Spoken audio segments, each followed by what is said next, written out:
Bueno, muy buenos días tengan todos ustedes. Estamos iniciando este tema de Semana Santa que se titula El engaño de la religión.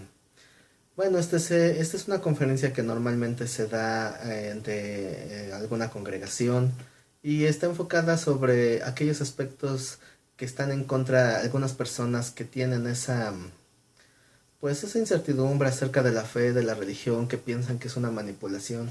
Y pues el objetivo es exponer todos esos puntos de vista y tratar de llegar a una conclusión o a tener una claridad en cuanto al tema de la religión.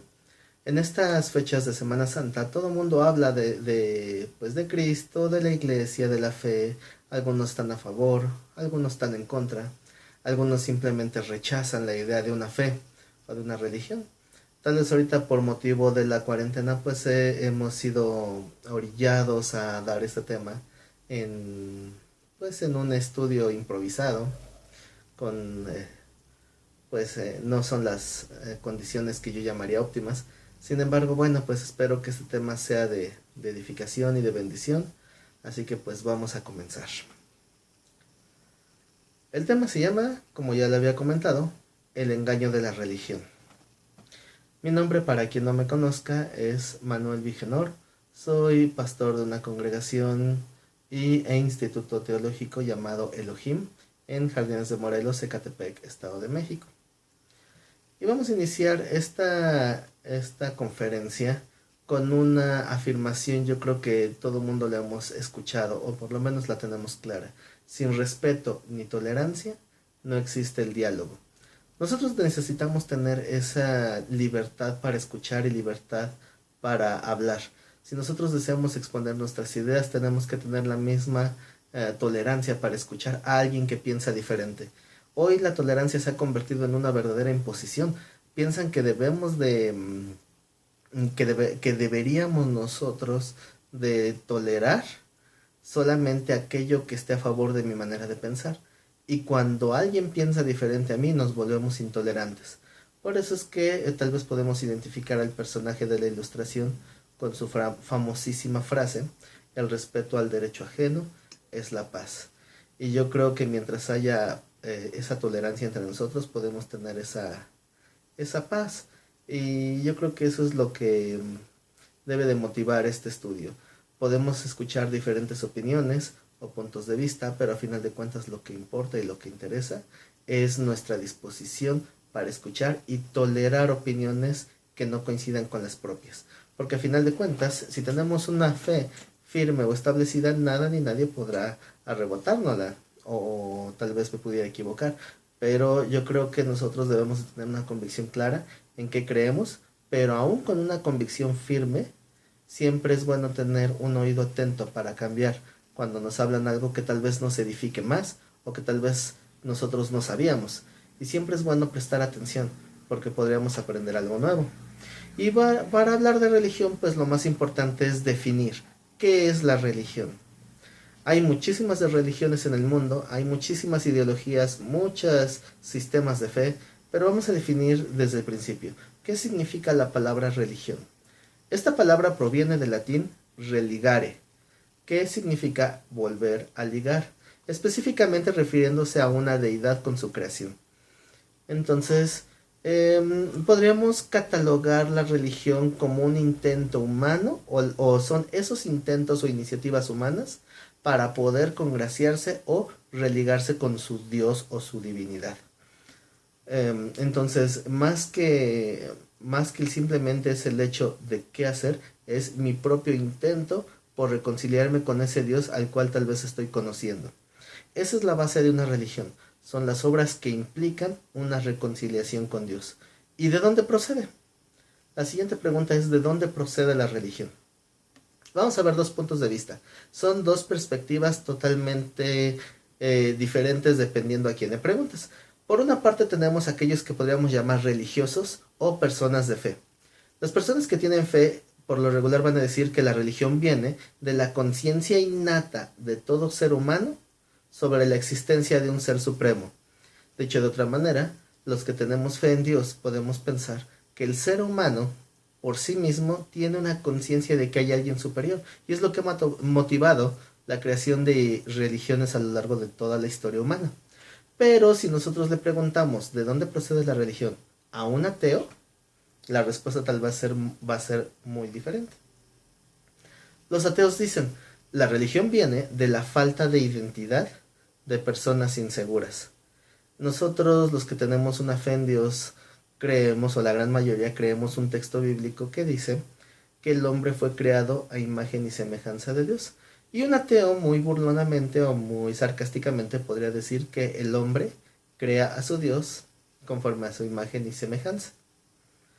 Obviamente dando a entender que nosotros inventamos un Dios que cubra nuestras necesidades de identificación para no sentirnos inseguros. Y obviamente esto es lo que propicia que los ateos crean que una persona de fe puede ser fácilmente influenciable. Aquí el punto es, ¿quién tiene la razón? Dejando de lado nuestros propios prejuicios, dejando de lado nuestras propias ideologías, siendo totalmente objetivos, ¿cómo podemos encontrar una razón si tal vez hemos sido cimentados en una ideología durante toda nuestra vida? Bueno, vamos a considerar varias cosas. Número uno, que la religión siempre ha existido. Desde los tiempos más antiguos, no importa el lugar del planeta, no importa la época, siempre han existido creencias religiosas en cualquier parte del mundo. Por ejemplo, podríamos considerar los dioses de Egipto, los cuales tienen bastantes. Hay el dios del sol, el dios de la agricultura, el dios de la prosperidad, en fin, hay el dios de la muerte, el dios de la vida, en fin. Y podríamos tener un catálogo muy amplio, depende de la zona que nos dirijamos, ¿no? Les presento una ilustración que, pues, trata de describir los dioses griegos, los dioses olímpicos, que, bueno, obviamente hay muchas diferentes maneras de darlos a conocer por medio de ilustraciones. Esta es obviamente una ilustración muy moderna, no es clásica obviamente, pero la idea es el poderío, es la identificación, es alguien que obviamente es más poderoso que yo y por lo tanto puedo confiarle mi seguridad. Ese es el punto, no hablando de los dioses, de los diferentes dioses. Tenemos también los dioses de Siberia, como Odín, Thor, los dioses nórdicos. Tenemos los dioses de la India, Vishnu, Ganesh, Shiva. En México pues no nos quedamos atrás, ¿verdad? También tenemos nuestras propias divinidades, los dioses aztecas, tenemos a Quetzalcóatl, Huitzilopochtli, etc. No estoy ahorita muy familiarizado con los nombres. La idea es que obviamente todos hemos visto diferentes creencias religiosas a lo largo de la historia, en cualquier lugar, pero esto también se convierte en una oportunidad para la opresión. No sé si alguna vez vieron o conocen una película titulada El libro de Eli. En México creo que fue traducido el título como El libro de los secretos.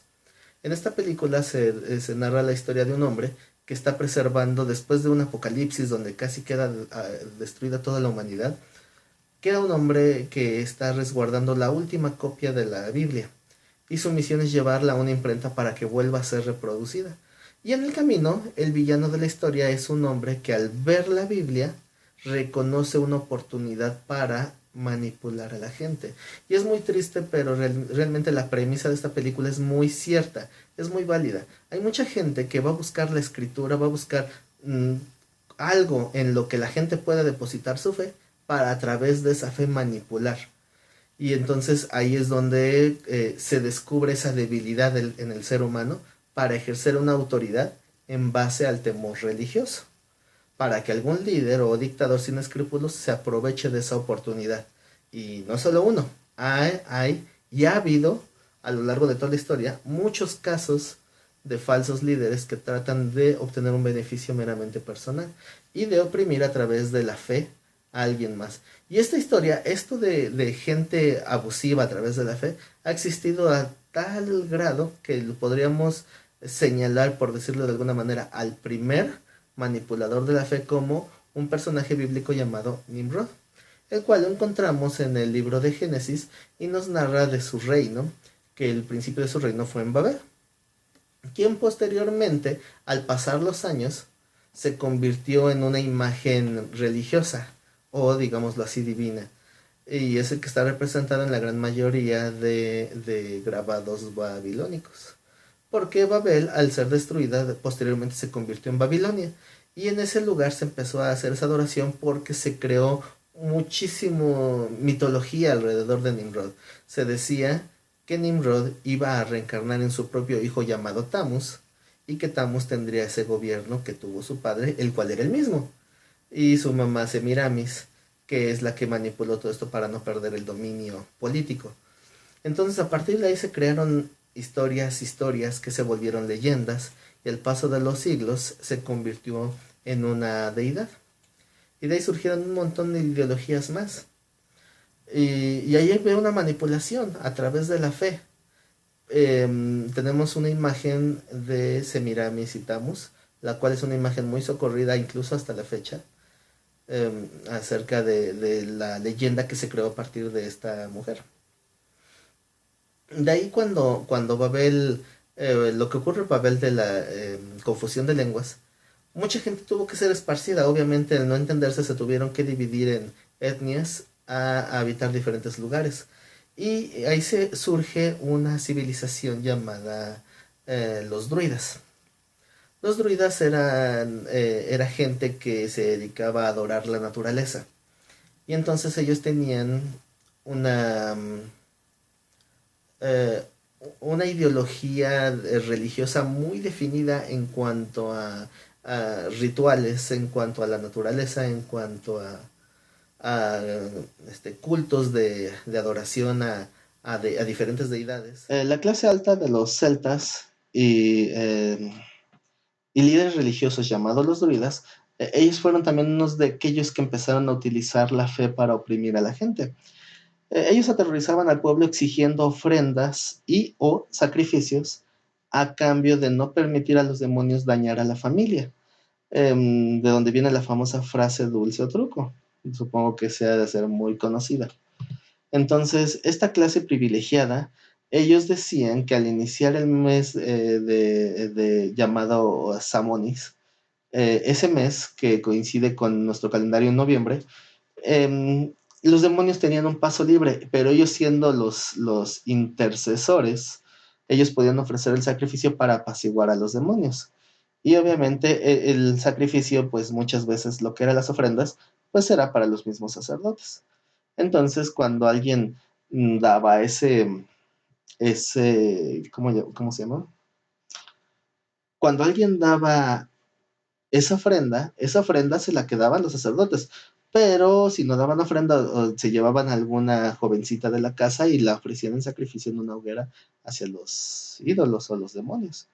Y cuando pagaban ese pacto, les dejaban un nabo tallado con una vela dentro. De ahí viene la famosa calaverita de Halloween.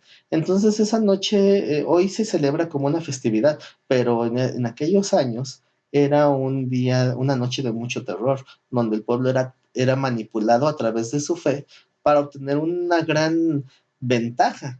Y siempre ha habido así. Si avanzamos más en la historia, llegamos al tiempo del Imperio Romano, donde tenemos a un personaje que se hacía llamar el Kyrios. Eh, ¿Qué significa? Señor de señores. Este personaje era nada más y nada menos que el César romano. Él se hacía llamar con este título porque él, siendo un conquistador, cuando ganaban una nueva provincia, un nuevo pueblo um, que lo conquistaban, les permitía tener cualquier culto, les permitía llevar sus leyes como ellos quisieran. Solamente tenían una sola condición, que él tenía que ser llamado el Kyrios, que en griego significa Señor de señores. Por lo tanto, puedes creer en quien quieras. Quieres creer en Jesucristo, adelante, pero tienes que decir que yo soy el Señor de señores. Y ahí es donde radica la persecución a los cristianos, porque los cristianos realmente no tenían un problema con Roma, porque ellos estaban sujetos al gobierno de Roma. El problema fue en este punto. Cuando el César pedía que se le adorara como Señor de señores, los cristianos dijeron no, solamente tenemos un Señor de señores y es Cristo. Y entonces es donde empezó la persecución más fuerte en contra de los cristianos. Algunos gobernantes de algunas provincias al matar a tantos cristianos que no se querían, o sea, el cristianismo crecía tanto y tenía que matar a tanta gente que dijeron entre los gobernadores, ¿y ahora qué hacemos? Estamos acabando con todos. Entonces lo que se les ocurrió pues fue a buscar a alguien que describiera cómo era Jesús y hacer una estatua de Jesús y ponerla junto a la del César. Y entonces cuando dijeran, postrense ante su Kyrios, su Señor de Señores, ellos iban a postrar ante Jesús y se acababa el problema. Ya se postraban juntos y no iban a causar problema. Pero la situación es que cuando los cristianos vieron esto, ellos dijeron, no, nosotros no nos vamos a postrar ante ninguna imagen, porque Dios no es semejanza de oro o plata, nada que pueda ser hecho con mano de hombre. Entonces, los emperadores romanos se enojaron tanto que los empezaron a llamar ateos. Y es bien curioso porque ese término que no se había usado en alrededor de 400 años, cuando se vuelve a usar, se usa para describir a los cristianos porque la cultura estaba muy generalizada en que una adoración era postrarse delante de una imagen y los cristianos no estaban dispuestos a hacerlo. Y por eso se les empezó a llamar ateos, muy curiosamente. Y por eso era la persecución, regresando al tema, porque aquel hombre se hacía llamar el Señor de Señores o Rey de Reyes. Entonces ese fue el mayor conflicto con los cristianos. Cuando poco a poco la iglesia se va convirtiendo en católica, empieza a surgir gente que no estaba de acuerdo con la manera de los líderes. Entonces algunos pensaban, cuestionaban el liderazgo de la iglesia. Y de ahí se crea una especie de policía ministerial encargada de castigar a los herejes, llamada Santa Inquisición. Eso de santa es muy cuestionable, pero así se le llamaba o también se le llamaba el Santo Oficio. Fue diseñada para acabar con cualquiera que se oponga a la Iglesia Católica en palabra, acción o pensamiento. Y bueno, todo su catálogo de torturas yo creo que lo tenemos muy conocido. Tenían tantas torturas tan horribles que el solamente recordarlas puede pues insensibilizarnos a cualquiera. Eran unas matanzas horribles, era una manera de torturar que yo creo que ha sido lo peor en toda la historia de la humanidad, y lo peor es que lo hacían supuestamente en el nombre de Dios. Situaciones como esta es lo que hace que mucha gente tenga un resentimiento en contra de la fe o en contra de la iglesia, pero tenemos que tener bien en claro que esto fue decisión de ciertos hombres manipuladores, y Dios no tiene la culpa de lo que hagan ciertos líderes. A final de cuentas, sí se puede utilizar para manipular, pero no se debe. Dios no tiene la culpa de que haya existido esta gente o estos abusivos de la fe. Sin embargo, tenemos que buscar la verdadera palabra de Dios. Entonces, empieza a haber imposición religiosa. Y esa imposición que hubo en Europa, obviamente, llegó en México. Cuando se habla de la cultura prehispánica, pues hablamos de un imperio grande, fuerte, obviamente con muchas cosas equivocadas en cuanto a fe, pues obviamente no tenían una guianza. Entonces lo que hacían era matar personas en las pirámides, les sacaban el corazón palpitante y lo ofrecían ahí en el chacmol, y para con eso apaciguar la ira de los dioses, supuestamente. Porque, como ya aclaramos, siempre ha habido una adoración o una religión en cualquier lugar del mundo y en cualquier época.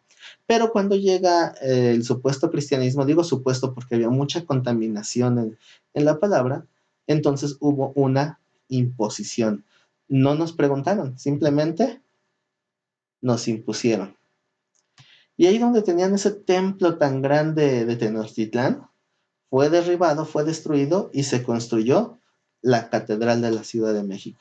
No solamente ahí, en cualquier lugar donde haya una catedral, seguramente encontrarán restos de ruinas arqueológicas, porque precisamente la estrategia era derrumbar todo lugar de culto y poner arriba una catedral. Y obviamente la Catedral de la Ciudad de México no es la excepción. A un ladito de la catedral encontramos lo que dicen es los restos del Templo Mayor, aunque realmente el Templo Mayor, el verdadero Templo Mayor, está debajo de la catedral, porque fue la imposición. Lo que vemos son solamente salones adjuntos, eran otros lugares de ritualismo, pero que eran parte del Templo Mayor, pero no era propiamente el Templo Mayor. Son solamente algunas ruinas que hasta la fecha permanecen. Entonces, este tipo de opresión que lleva años en todo el mundo no pasa desapercibido y mucha gente obviamente va a tener resentimiento en contra de ese tipo de manipulación. No sé si pueden reconocer al tipo de la foto, pero él tenía una frase que se hizo muy popular. La religión es el opio del pueblo. Karl Marx fue quien lo dijo. Y efectivamente, la religión venía a ser esa droga que destruye al pueblo, porque la religión es la forma en que se puede manipular a la gente, a través de su fe, a través de esa debilidad, a través de esa ignorancia. Alguien que sepa manipular la fe va a poder lograr lo que quiera. Y obviamente la gente culta no tan fácil se va a dejar manipular. Por poner ejemplo a Karl Marx. Entonces, regresando al punto de los religiosos, todos van a defender su fe. Tenemos una ilustración bastante curiosa, donde tenemos un budista, tenemos parece un pastor, tenemos un musulmán, tenemos un judío, tenemos un budista, no, perdón, un hindú, al parecer, y supuestamente todos están llevando el mismo mensaje, ¿no? Qué gran suerte que de tantas religiones que hay, yo haya sido criado en la única religión que maneja la verdad. Y obviamente esta es una imagen atea muy irónica, muy burlona, pero tenemos que analizar esa realidad. Es cierto que mucha gente piensa así, pueden tener diferentes tipos de ideología y todos van a decir lo mismo. ¿Por qué estoy en esta fe? Porque esta es la verdadera fe. Dice, qué suerte tengo. Pero consideremos algo. Si nosotros, mexicanos, hubiéramos nacido en el Tíbet, tal vez seríamos budistas. ¿Por qué? Porque sería la religión que nos habrían enseñado. Ahora, el punto es que la mayoría de los mexicanos son católicos. ¿Por qué? Por lo mismo, porque es la religión que se nos impuso en algún tiempo. Pero muchos dicen, es que yo quiero mantener la raíz de mis ancestros, de mis antepasados.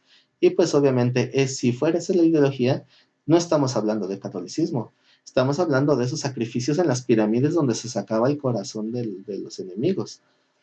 Así que tenemos que ser muy analíticos en ese tipo de frases, porque realmente nosotros no tenemos no tuvimos una oportunidad de decidir. Ahora, eso ha cambiado el día de hoy. Hoy hay una libertad de culto. Hoy podemos estudiar y analizar y discernir. ¿Cuántos hemos sido cimentados en una fe? Y los que hemos sido cimentados, y hablo de un verdadero cimiento, es difícil cambiar, porque si te enseñan algo y después te enseñan algo diferente, ¿a quién le crees? La gran mayoría de las veces crees lo primero que te hayan dicho. La primer fe que recibiste es la fe que se te queda. Y no por eso va a ser verdad, pero tampoco significa que sea mentira. ¿Qué vamos a hacer entonces? ¿Cómo vamos a cambiar? ¿Existe una verdad? Hay quienes dicen que la verdad es relativa. Hay quien dice que cada quien tiene una verdad. Hay quien dice que la verdad no puede existir. Pero yo creo que la verdad no la podemos cambiar. Si yo tengo, no sé, ¿qué les gusta? Las llaves de mi casa. Tengo el llavero con las llavecitas de mi casa. Y entonces yo las aviento y no sé dónde quedaron. Ya no puedo abrir mi puerta. ¿Significa que esas llaves ya no existen simplemente porque no las encuentro o porque no las veo? Obviamente es algo absurdo. Lo que es, y lo que no es, no es, así de simple y así de claro. Por lo tanto, nuestro propio razonamiento nos debe de llevar a entender que existe una verdad, ya sea que existe Dios o que no existe Dios, o que existe este Dios o que existe este otro, tiene que haber una verdad. Entonces, ese es el punto. ¿Qué hago? Habiendo tantísimas opciones, que para acá, no que para allá, y todo el mundo diciendo, aquí es la verdad, tratándose de Dios y la espiritualidad, entre tantas ideologías, entre tanta manipulación, entre tanta hipocresía, entre tantas religiones, entre tanta corrupción, ¿existirá una verdad? Porque esa es una realidad. Sí hay muchas ideologías, sí hay mucha manipulación religiosa, sí hay mucha hipocresía dentro de los lugares de culto, sí hay muchas religiones y sobre todo mucha corrupción. Hay muchos líderes fraudulentos que lo único que quieren es sacar ventaja de la gente. Pero aún así existirá una verdad. Pues yo creo que como lo hemos postulado, yo creo que sí, pero hay una solución más cómoda. ¿Qué es lo más cómodo en una situación así de no saber dónde está la verdad? Lo más cómodo es negar que exista un Dios y una fe verdadera, Porque si no existe un Dios y no hay una verdadera fe, ¿qué pasa? Número uno, no me tengo que esforzar. ¿Para qué me esfuerzo si no existe un verdadero Dios? No tengo que estudiar o investigar, no tengo que buscar, no tengo que cambiar, no hay nadie a quien rendir cuentas. Y eso es importantísimo. Los que tienen fe piensan que van a rendir cuentas y por eso cuidan lo que hacen. Pero alguien que prefiere negar la fe es más cómodo, porque si no tengo que darle cuentas a nadie, puedo hacer y deshacer lo que quiera. ¿Cuál es la conclusión más cómoda? Si no entiendo, es porque no hay explicación. Es que mira, ese líder es un abusivo, ese pastor es un ladrón, ese es esto, ese es aquel. ¿Qué es lo más cómodo? Si yo no puedo entender por qué es así, entonces que no hay explicación y me quito de problemas. Si existe una verdad, ahora el problema es cómo la encuentro. Si en verdad hay una realidad espiritual, si en verdad hay un Dios específico tal cual, ¿cómo puedo saber sin que me engañen? El mayor temor de un agnóstico es ser engañado y manipulado. Agnóstico vienen de a, en griego significa sin, y de la palabra gnosis, que significa conocimiento. Un agnóstico es alguien que a veces lo catalogan como ateo. Literalmente significa que no tiene fundamentos, o sea, sin conocimiento. Eso es lo que dice la etimología. Obviamente muchos lo manejan de diferente manera. Dice, o tal vez ya pasó por eso, lo que provoca que su corazón se endurezca. La gran mayoría de ateos no son ateos simplemente porque sí. Hablo de estadísticas y no de ideologías. Hablo de algo comprobado. Las estadísticas no mienten. La gran mayoría de los ateos en algún momento estuvieron dentro de un lugar de culto y fueron decepcionados o fueron dañados. No todos. Hay gente que se deja convencer por otros ateos, pero estadísticamente hablando, es la mayoría la que ha pasado por situaciones de desánimo, desilusión, al sentirse manipulados o engañados. Y por esa razón prefieren endurecer su corazón y no escuchar o incluso debatir en contra de cualquier tipo de fe. Terminan volviéndose ateos. Tenemos aquí una imagen, obviamente es una imagen atea, donde nos presenta a los musulmanes. Mi Dios es el único, muerte al infiel. Un judío dice, mi Dios es justo, nos dará lo que es nuestro, refiriéndose a su tierra. Los cristianos, mi Dios es el verdadero, usted irá al infierno. Obviamente así es como pintan a los cristianos. Y el ateo, en la playita, relajado, porque no le interesa nada de eso. Aunque es una mentira.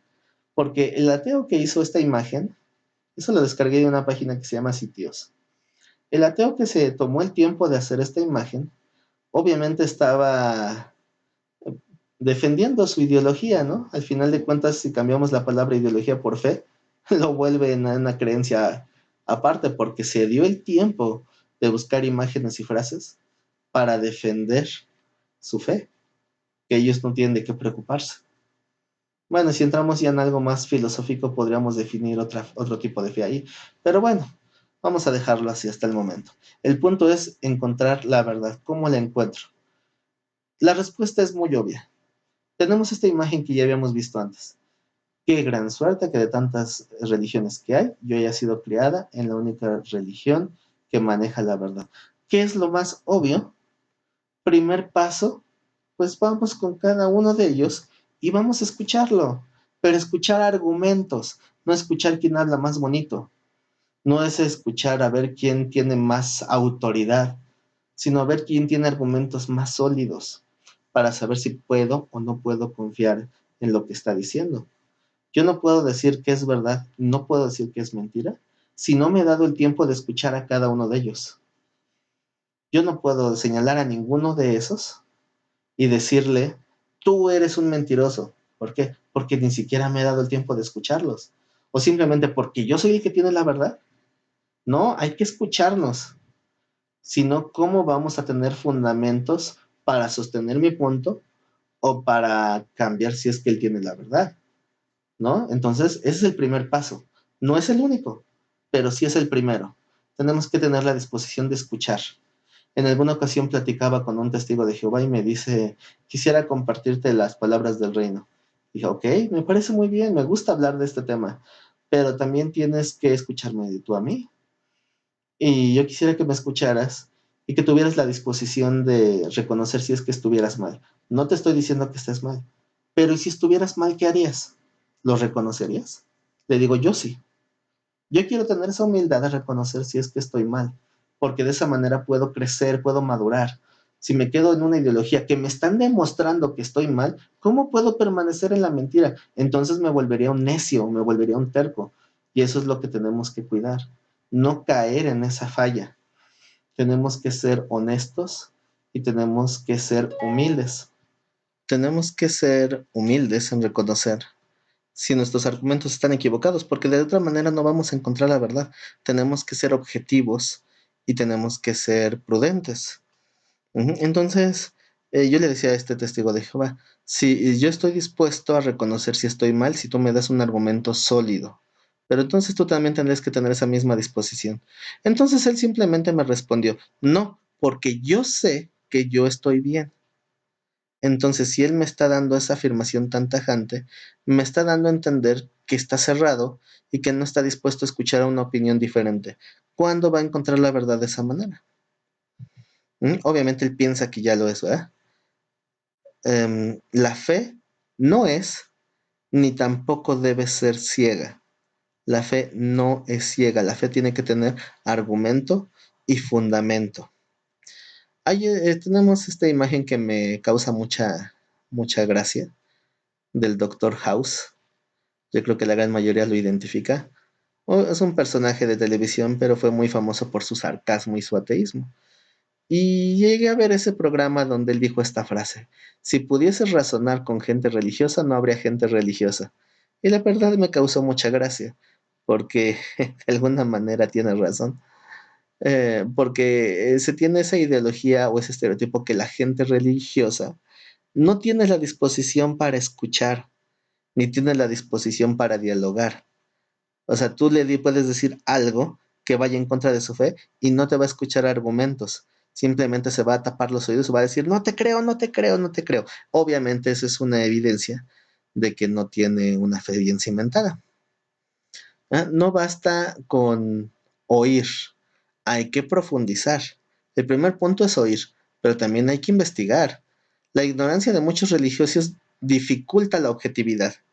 Hay mucha gente que tiene una fe, pero ni siquiera tiene fundamentos en su fe. Simplemente cree porque dice, así dice mi líder, así dice mi pastor. Obviamente eso dificulta la objetividad. Hay que ser objetivos. No se trata de agarrar de bibliazos al que no cree. Y lamentablemente mucha gente de fe es así. Simplemente se aferran y no dan la oportunidad de profundizar. Sus argumentos, aunque tengan razón, no siempre los tienen bien definidos.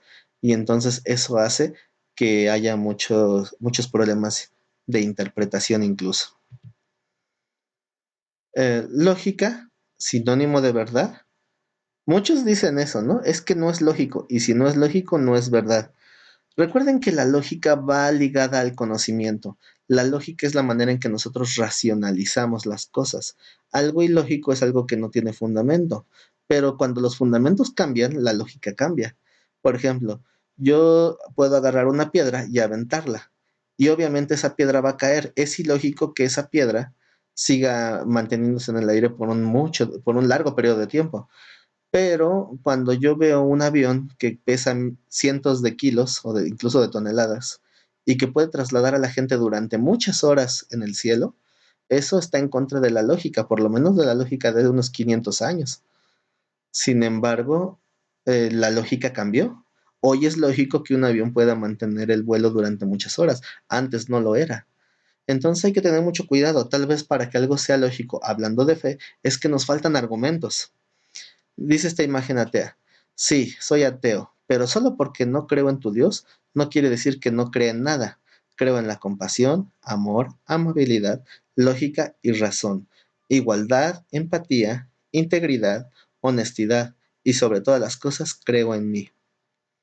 Y bueno, obviamente esto es un mensaje indirecto de que los cristianos o los religiosos no tienen esto porque solamente creen en un Dios, que para muchos al no entenderlo, pues lo tachan de malo, ¿no? Entonces, Un cristiano, una persona de fe, debe tener todas esas cualidades: compasión, amor, amabilidad, lógica y razón, igualdad, empatía, integridad, honestidad. Y sí tienes que creer en ti mismo, pero obviamente tienes que creer más en Dios. Pero ¿en base a qué dices eso? Ah, ok, qué bueno que preguntas, ¿verdad? Porque entonces podemos dar nuestros propios argumentos y la persona podrá considerarlos.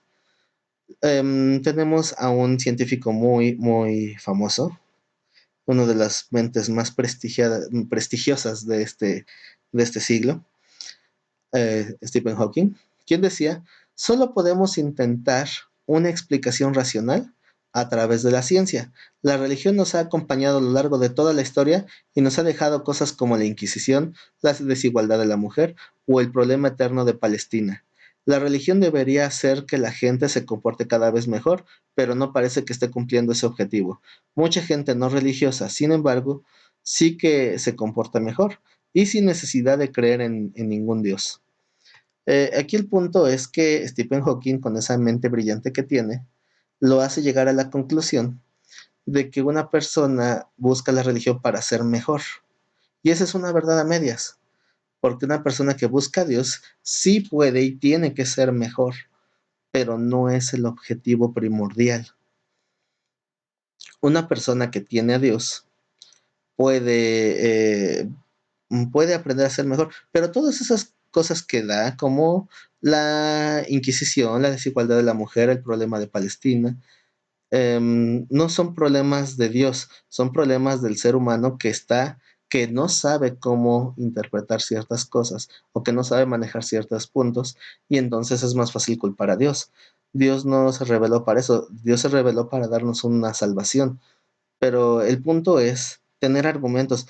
¿No sería mejor que Stephen Hawking hubiera buscado un grupo de teólogos y exponerles esto?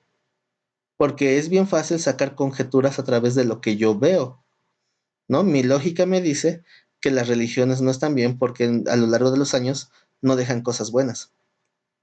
Y vuelvo a repetir que eso es muy debatible, pero a final de cuentas no deja de ser una simple conjetura en lugar de buscar una respuesta. ¿Por qué no llegar y decirle a los teólogos: oye, ¿por qué no me explicas por qué Dios no hace algo en este asunto? ¿O por qué permite esto? ¿O por qué, por ejemplo, por qué Dios permitió la Inquisición? O sea, ¿eso es de Dios? Obviamente no es de Dios, es algo que hizo la iglesia de una manera ajena a la palabra de Dios, y es fácilmente comprobable. ¿Y la desigualdad de la mujer? Al estudiar la Biblia encontramos que la desigualdad de la mujer era un problema de las culturas que se había en aquel entonces e incluso hoy, y no una cuestión doctrinal que Dios estuviera impusiendo, perdón, que no estuviera imponiendo. Así que el problema no es de Dios, el problema es de los religiosos, no de Dios, porque estamos buscando la verdad, no la religión verdadera. Otra frase de Stephen Hawking: dado que existe una ley como la de la gravedad, el universo pudo crearse a sí mismo de la nada, como así ocurrió. La creación espontánea es la razón que exista algo, en vez de nada. De que el universo exista, de que nosotros existamos. No es necesario invocar a Dios para que encienda la mecha y ponga el universo en funcionamiento. Entonces, estas palabras, al venir de una persona tan brillante, pues nos da una sensación de profundidad, nos da una sensación de mucho intelectualismo, pero al final, siendo objetivos, no existe un argumento. Entonces, si nosotros somos analíticos, veamos su argumento de por qué no existe Dios.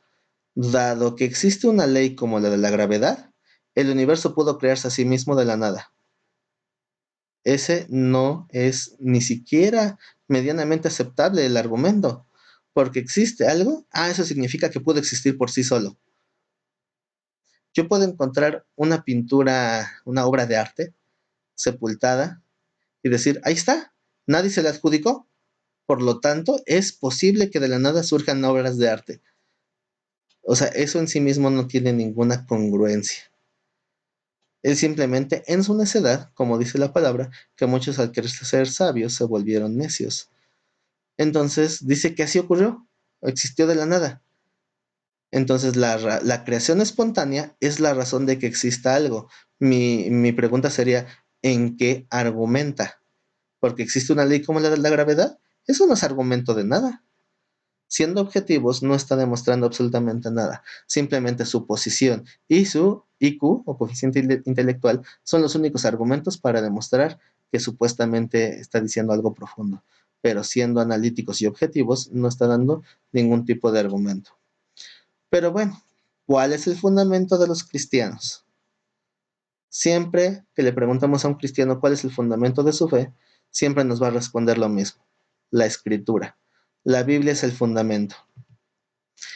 Pero vamos a ver qué razones hay para no creer en la Biblia. Razón número 1, la Biblia se contradice. Número 2, fue escrita por hombres. Número 3, la ciencia la contradice. Siguiente, es machista. No existe la Biblia original, son solo copias de las copias. Habla de matanzas, escándalos sexuales y demás inmoralidad. No hay pruebas de su veracidad. Provoca odio y divisiones desde familiares hasta guerras, lo mismo que decía Stephen Hawking. Entonces, ¿por qué creer en ella? Estas razones para no creer en la Biblia no se me ocurrieron a mí. Están basadas de cientos de testimonios de ateos que dan sus razones por las cuales no creen en la Biblia. Ahora, estas razones en su propia mente pueden ser aceptables, pueden ser entendidas. No por eso significa que estén en lo correcto. Pero el punto es que si tú crees en la Biblia, tienes que explicar esto. Tú tendrías que responder, si tú crees que la Biblia es digna de confianza, tienes que saber responder a estos argumentos. ¿Por qué se dice todo esto? Pero vamos a ver qué razones hay para sí creer en la Biblia. Número 1, son un compendio de 66 libros que encajan perfectamente. Fue escrita por 40 escritores diferentes que algunos ni siquiera se conocieron entre sí y aún así conforman un solo libro. Se escribió en 3 continentes diferentes. Se formó durante 1600 años, por lo cual su aporte literario no pudo ser coordinado. Algunos escritores ni siquiera se conocieron entre sí, ni leyeron uno lo que escribió el otro, en algunos casos.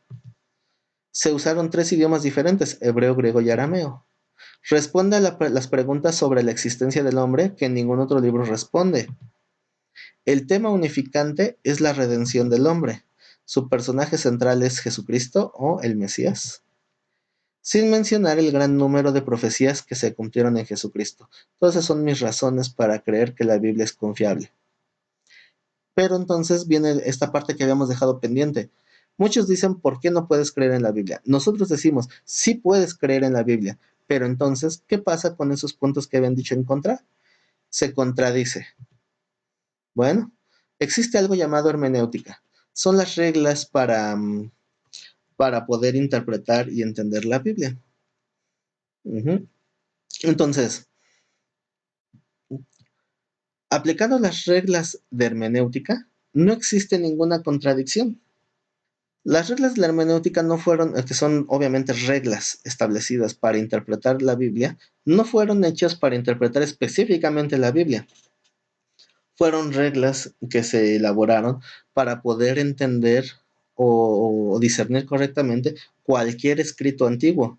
Y son reglas bastante obvias, como comprender el contexto cultural, el contexto histórico, el uso que se le daba en aquel momento. O sea, son cosas muy, muy básicas, lo cual nos da una confianza en por qué creer en la Biblia. Pero vamos a leer Segunda de Pedro, capítulo 3, versos 15 y 16. Segunda de Pedro 3, 15 y 16. Y tener entendido que la paciencia de nuestro Señor es para salvación, como también nuestro amado hermano Pablo, según la sabiduría que Dios le ha sido dada, os ha escrito, casi en todas sus epístolas, hablando en ellas de estas cosas, entre las cuales hay algunas difíciles de entender, las cuales los indoctos e inconstantes tuercen, como también las otras escrituras, para su propia perdición. Obviamente va a haber gente que va a torcer la escritura y lo va a manipular para su propia perdición.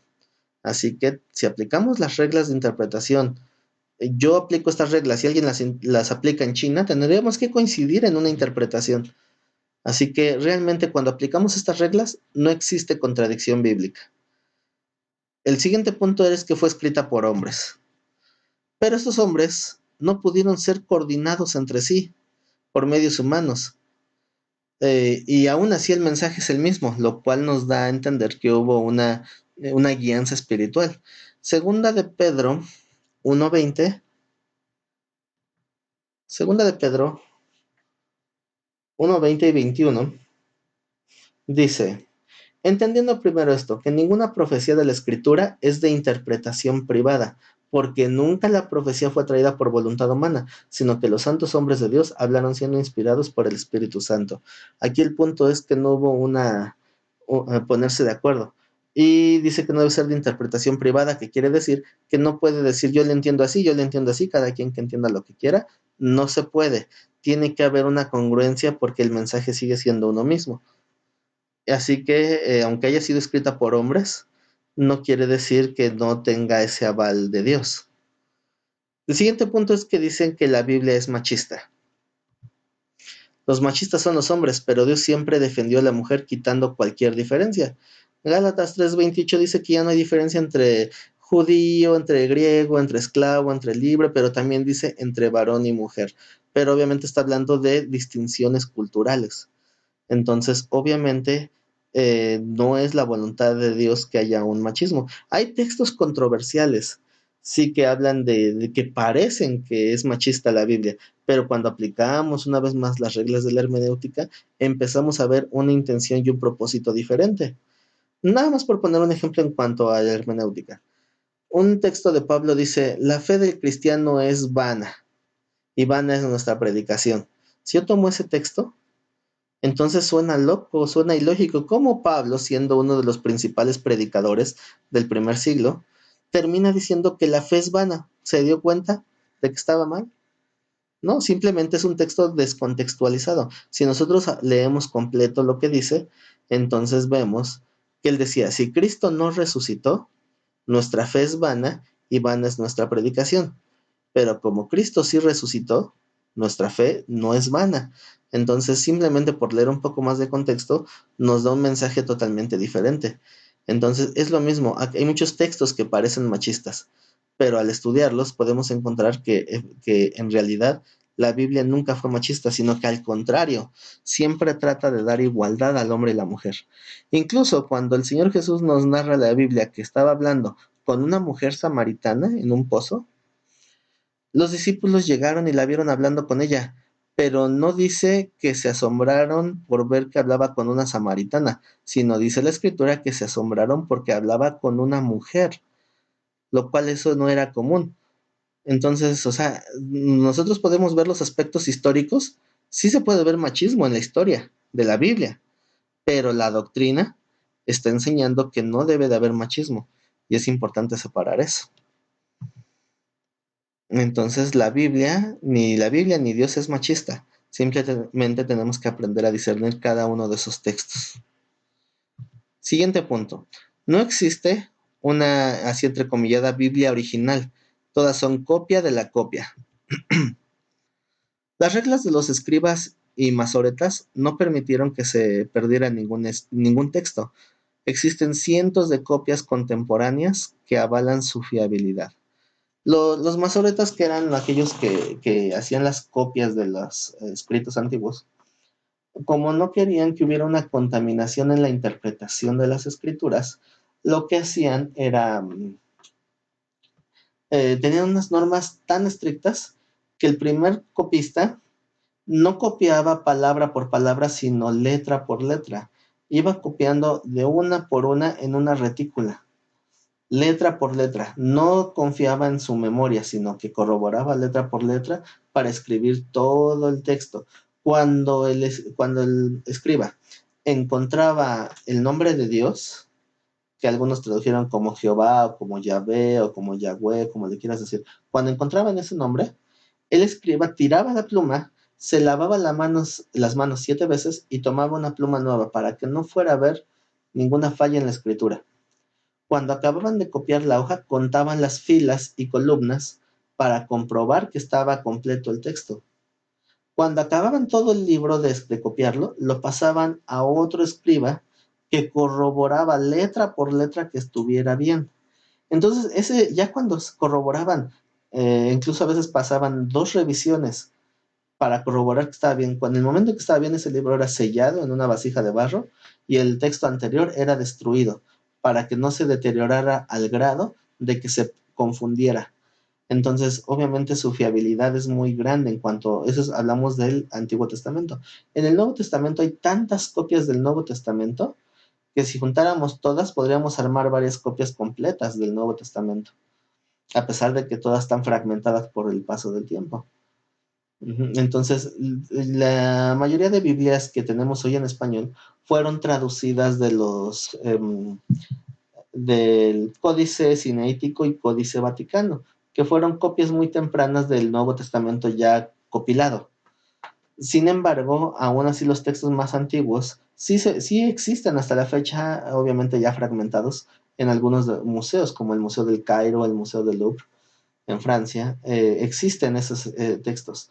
Entonces, hay tantas copias que incluso hay más copias del Nuevo Testamento que de escritos más antiguos, como, bueno, por lo menos igual de antiguos como la Ilíada, como escritos de Platón, de Aristóteles. Incluso de Platón no existen textos que hayan sido escritos en el tiempo de él.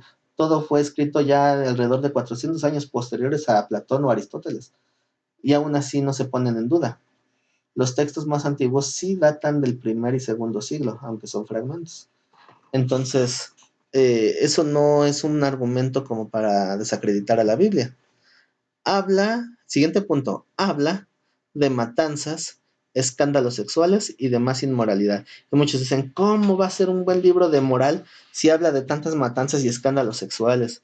Uno que violó a la hermana y otro que se metió con no sé quién, que a Judá le pagó a su nuera porque se disfrazó de prostituta. Y una de inmoralidades.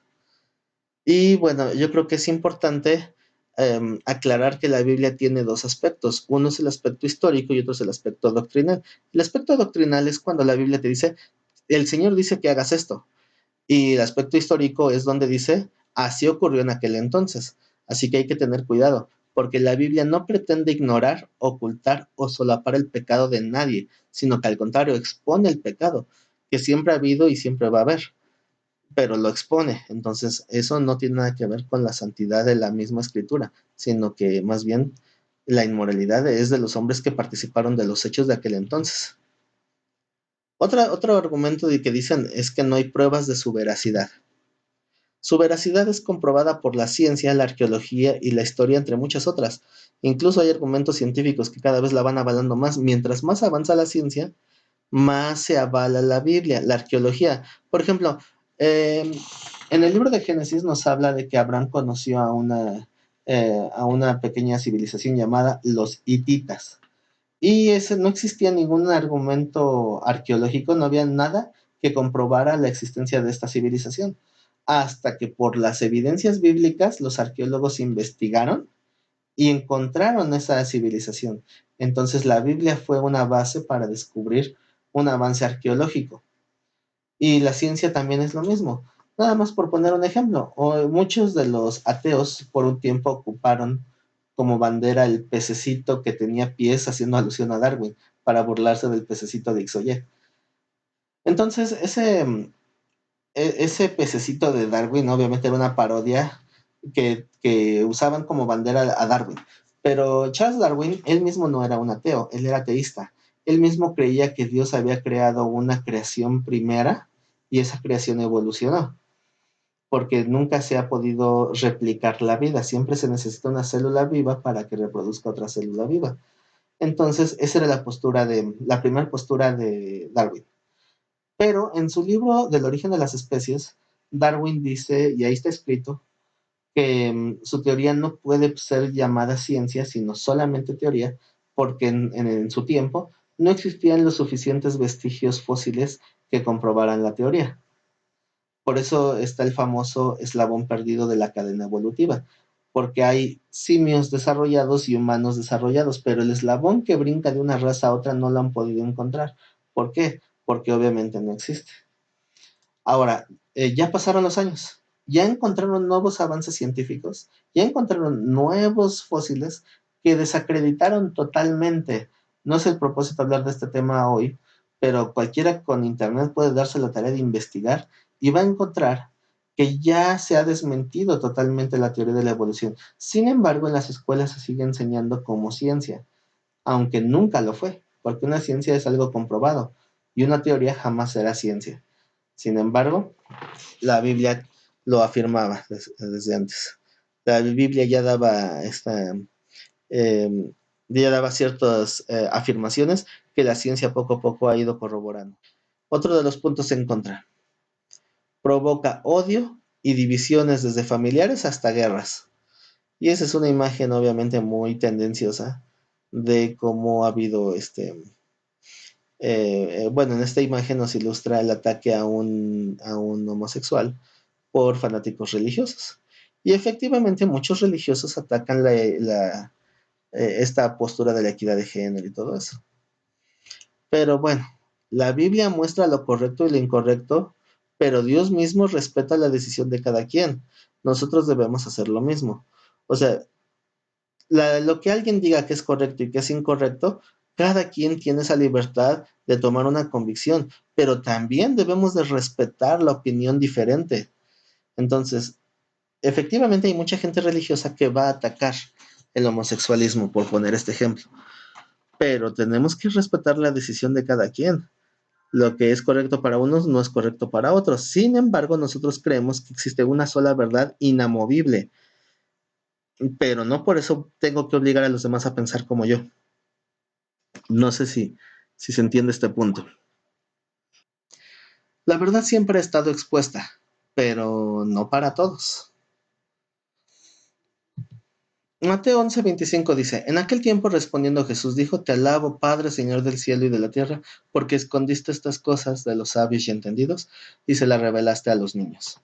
Entonces son palabras del Señor donde trataba de dar una alusión de que muchos pueden recibir la palabra, pero no todos van a entender cuál es esa verdad.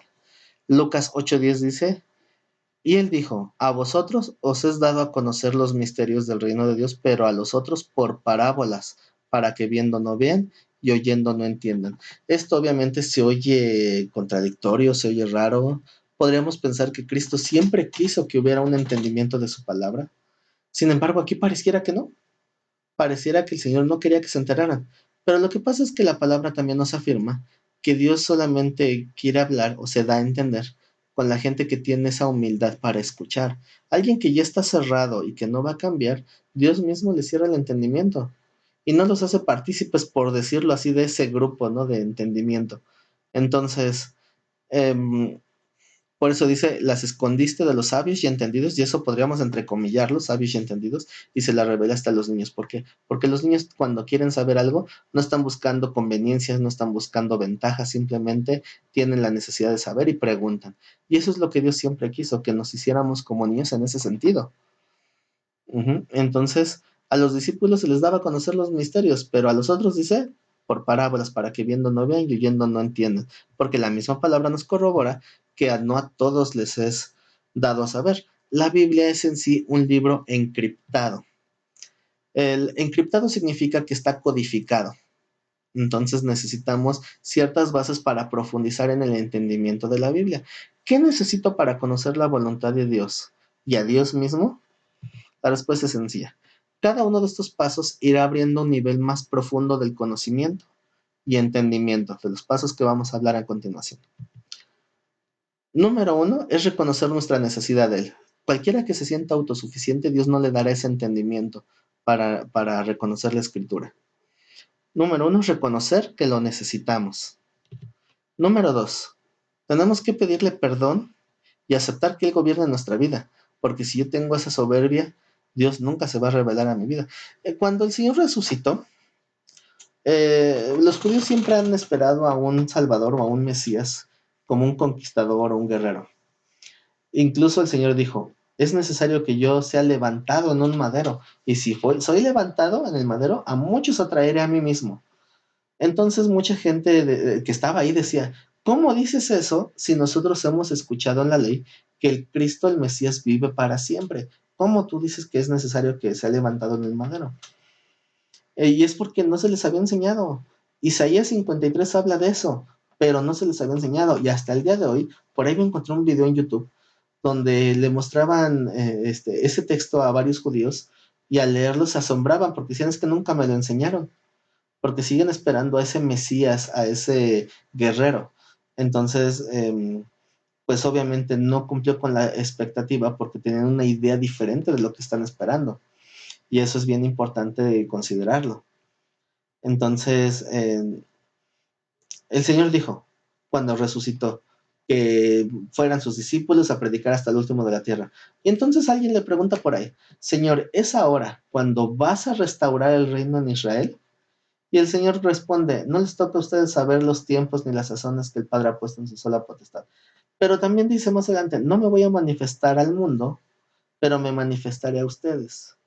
Y yo creo que cualquiera que sea discipulado en Dios, yo creo que puede dar testimonios de milagros, señales, prodigios. Yo creo que la gran mayoría. ¿Por qué? Porque esta palabra se ha vuelto una realidad. Y muchos dicen, ¿por qué yo no veo milagros? ¿Por qué yo no veo esto? ¿Por qué yo no veo aquello?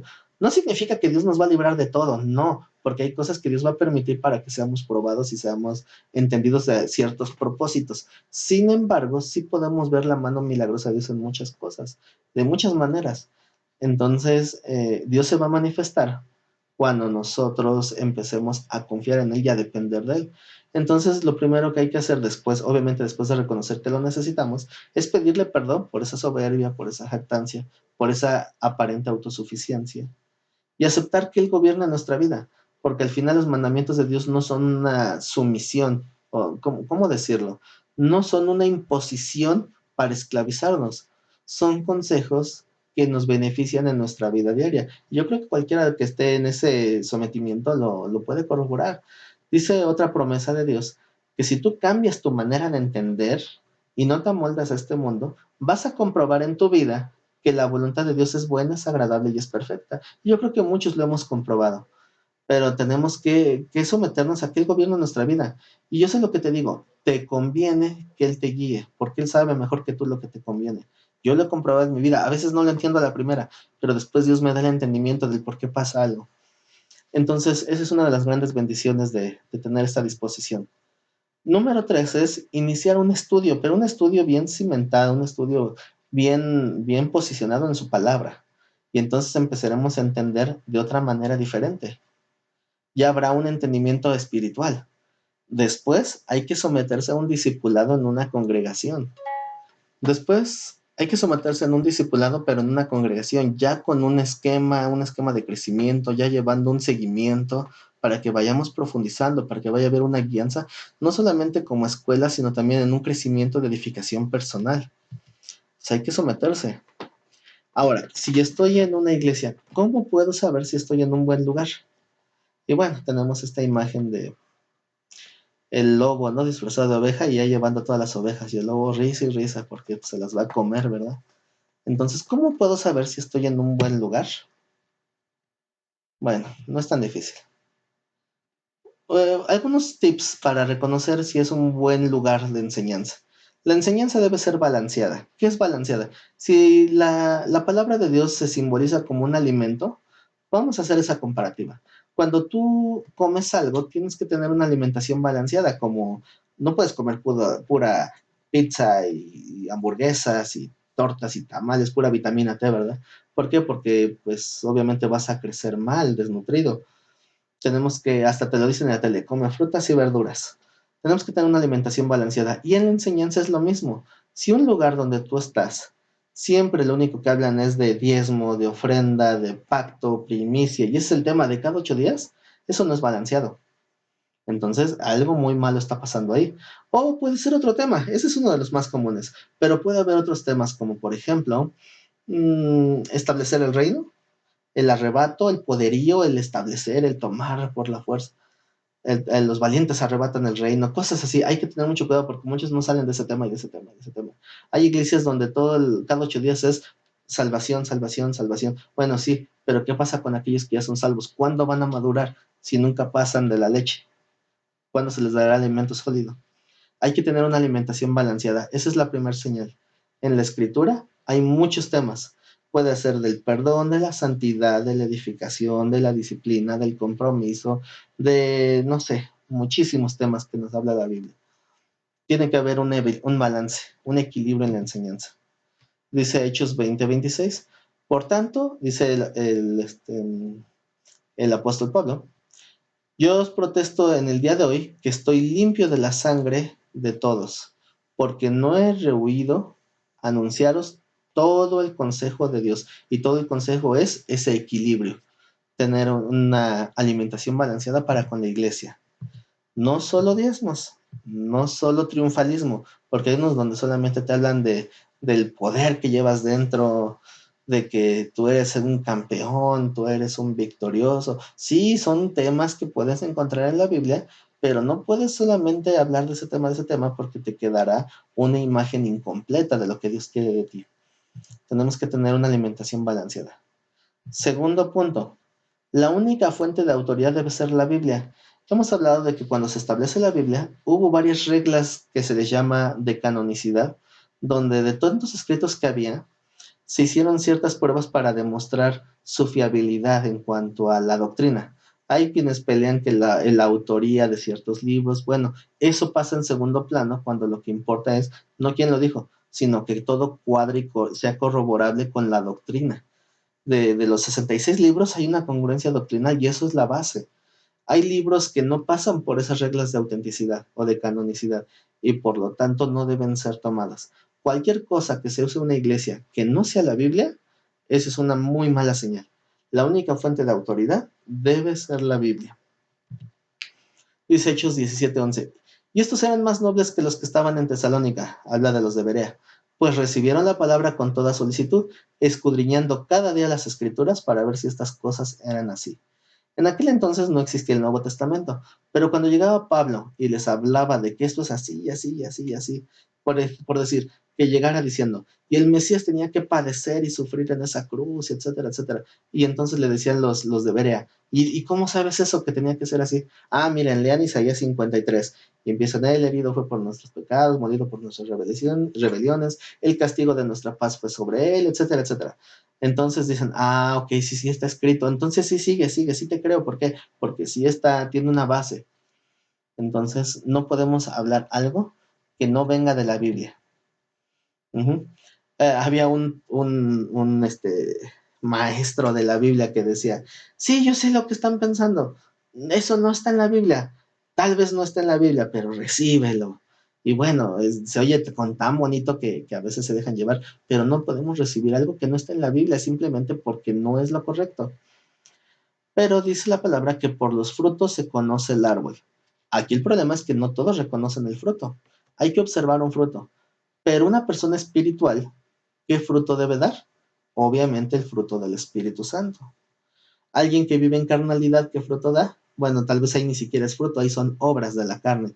La palabra nos dice que el fruto del Espíritu es uno, con 9 vitaminas y minerales, 9 características, el fruto del Espíritu.